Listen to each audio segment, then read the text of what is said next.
Hey guys, it's the Forest Flood Paint channel today. It's Ian and Phil. It's Ian. It's Phil. It's the Forest Flood Paint channel today. Today we are going to be debating about why no paintball parks, or very few at that matter, offer paintball lessons. Ian? Well, as Philip said in this matter would be, why don't paintball parks offer lessons? And to you I say, why not? Why don't they, Phil? Why not?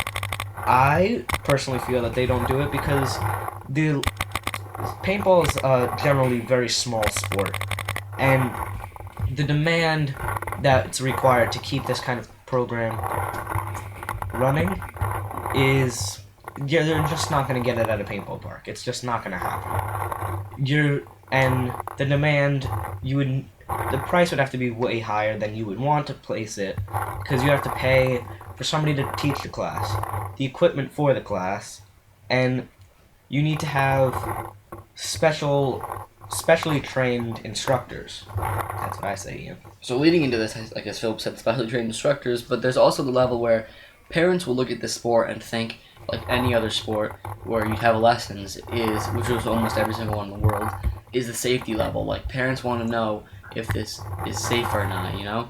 Like, if it's not safe, then why would you want your child or your young person? That's where paintball's future's going to be, is in the children, like the kids our age. Would be, like, is it safe for my kid to play with these air guns, you know? And shoot at people with, technically a gun. So, that's where the lessons would come in, where they'd explain to the parents that this is worth your investment and your time, and they would show that this is definitely worth it, like, you know? Yeah. And but they would, like you said, they'd have to pay all these refs, and it wouldn't be like a lot of people just like all these people parks are obsessed with. I need this money. I want the money. They overcharge on paint. They overcharge on the entry fee.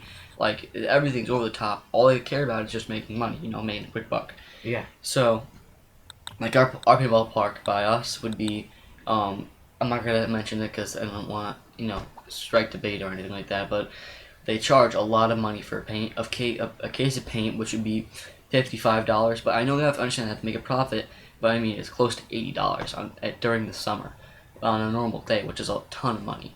So that's pretty much that's why not have lessons? It would introduce something new to paintball that would be worth it. Like, paintball is such a small sport. Like, it's like that either someone who knows somebody, like, it's not like someone like directly that does it, like someone that knows somebody that does it, Yeah. and maybe they're not so serious. Like, there's such a small little fine group, and the pro level doesn't get paid normally, and I'm not sure that's true though.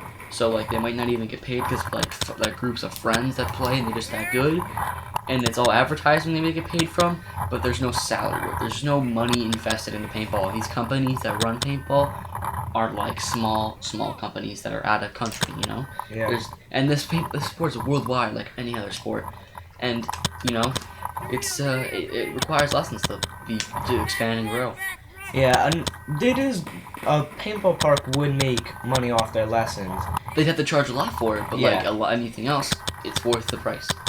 Yeah, but pricing would have to be, if you want your lessons to be set up where you want to have like recurring lessons, or if you want to just have one like the introductory 2 hours. You're like, this is paintball. This is what you need. And this is how it's gonna work out. Yeah. And then I think there should be like that introduction class, and there should be different levels. And in those levels, as you get better, you work on different things and different techniques that are maybe a little bit more advanced. Yeah, but another thing is where it comes in, like, I know players personally would think, well, like, I don't want to do it that way. Like, that's not how I want to play the game.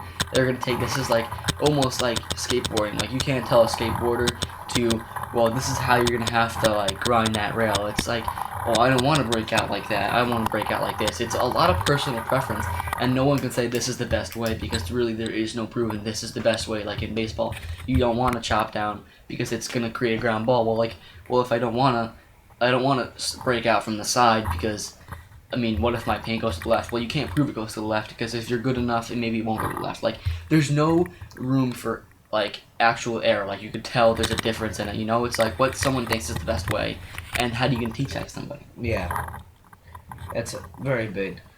But we both agree that steps that paintball needs to growing would be to have lessons. If you don't have lessons in paintball, there's no growth in it. Like, for I swim example, everyone that when they're little, they go to like the local pool and they take swim lessons, so they learn how to swim, you know.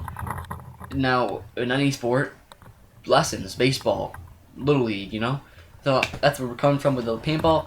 And thank you for watching. If you like the video, give it a like and subscribe to the channel for more topics like this. Thank you. See you guys.